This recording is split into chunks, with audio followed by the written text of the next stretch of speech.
राजेंद्र पाल गौतम हमारे साथ हैं बातचीत करने के लिए। 2 पन्नों की चिट्ठी लिखकर उन्होंने अपने मंत्री पद से इस्तीफा दे दिया है। क्या वजह है ये हम सीधे आपसे जानना चाहेंगे, क्यों आपको इस्तीफा देना पड़ा? मैंने इस्तीफा इसलिए दिया कि मैं आए दिन लगातार देख रहा हूँ और उससे हृदय छलनी हो जाता है। हमारे समाज के लोगों की मूंछ रखने पर हत्या की जा रही है, मंदिर में चले गए मूर्ति छू दी उस पर हत्या की जा रही है, घड़ा छू दिया उसमें निर्ममता से हत्या की जा रही है, और कोई ना प्रधानमंत्री जी बोलते हैं, ना गृह मंत्री जी बोलते हैं, ना देश का कोई बड़ा नेता बोलता है।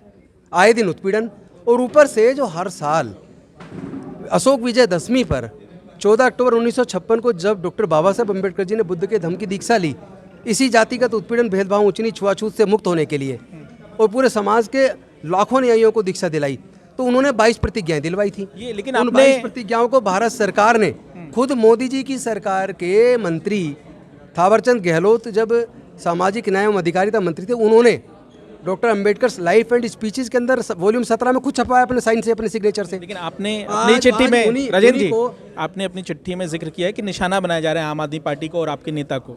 निश्चित इससे मुझे दुख पहुंचा है बहुत कि मेरे नेता का, मेरी पार्टी का इससे कोई लेना देना नहीं है। ये सामाजिक प्रोग्राम है बुद्धिस्ट सोसाइटी ऑफ इंडिया का और मिशन जय भीम का एक संयुक्त प्रोग्राम है, और हजारों जगह पूरे देश में रोज हो रहा है, आज भी हो रहा है। लेकिन भाजपा आरोप लगा रही है कि हिंदुओं की जो भावनाएं हैं उनको ठेस पहुंचा है। नहीं, कहाँ एक शब्द बता दो उनकी ठेस पहुंचाने के लिए बोलाओ। भाई मेरी कहाँ आस्था है, मैं किसको मानूंगा किसको नहीं मानूंगा, ये मेरा मसला है, मेरा मसला है। मैं जाके किसी और को तो नहीं कह रहा, मैं किसी के आस्था के ऊपर ठेस नहीं पहुंचा रहा, किसी के खिलाफ एक शब्द नहीं बोल रहा।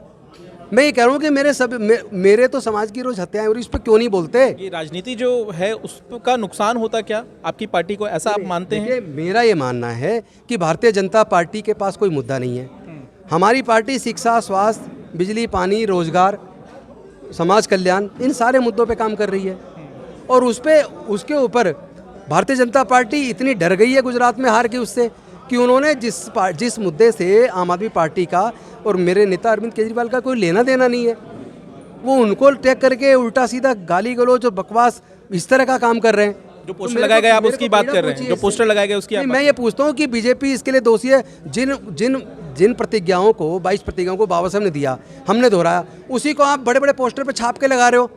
आप आहत नहीं कर रहे हो क्या? आपको शर्म नहीं आती? राजेश जी, मेरा एक सवाल ये है अगर कि ये क्या आहत करना है तो आप आहत कर रहे हो वहाँ। मेरा एक सवाल ये है कि क्या आप अभी भी अगले साल जब ये कार्यक्रम होगा तो ये शपथ लेंगे, 22 शपथ लेंगे? देखिए, मेरे पूरे भारत के अंदर हर अशोक विजयदशमी पर हर साल हजारों जगह पर करोड़ों लोग इकट्ठे होते हैं, प्रतिज्ञाएं लेते हैं, और उन्हीं प्रतिज्ञाओं को भारत सरकार छापती है। दीक्षा भूमि में नागपुर में वही प्रतिज्ञा शिलालेख पर लगाकर खुद हमारी इस भारत सरकार ने छापी है। तो आप शपथ लेंगे? फिर इनको दिक्कत क्या लेते है? रहेंगे ये शपथ? नहीं, मैं जो बोल रहा हूँ, आप मेरे को शब्द मेरे मुंह में डालने की कोशिश क्यों कर रहे हो? जब मैं कह रहा हूँ कि करोड़ों लोग लेते हैं हर साल। भाई मैं ये पूछना चाहता हूँ कि क्या हमारे देश से छुआछूत खत्म होगी कभी या नहीं? क्या हमारे देश से कभी जातिवाद खत्म होगा या नहीं?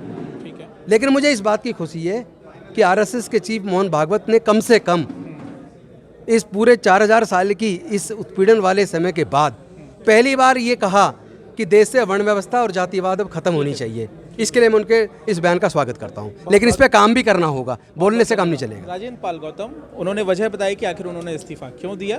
भाजपा आरोप लगा रही थी, इस बीच उन्होंने 2 पन्नों की चिट्ठी लिखी है और मंत्री पद से इस्तीफा दे दिया है। पंकज जैन, दिल्ली, आज तक।